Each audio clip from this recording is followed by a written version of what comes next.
Guys, it's prom season, it's wedding season, it's party season, and I know you want a really cool backdrop that's Instagram worthy for all your photos. So I'm going to show you how to make a colorful photography backdrop using basic paper streamers.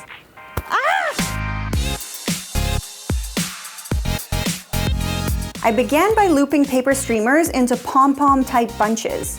Now don't overthink this step, just freehand it and have fun. When I felt like the pom-pom had enough volume, I held it together with a staple. Now repeat this step about 900 times. But honestly though, set aside a few hours to build your pom-poms before you move to the next step. Once those were done, I was ready to build the colorful background.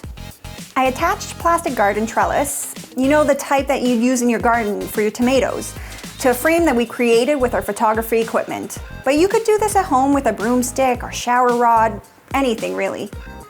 Once attached, I had the perfect grid for my streamers to hang off of. I then used a stapler to secure the paper pom-poms to the trellis.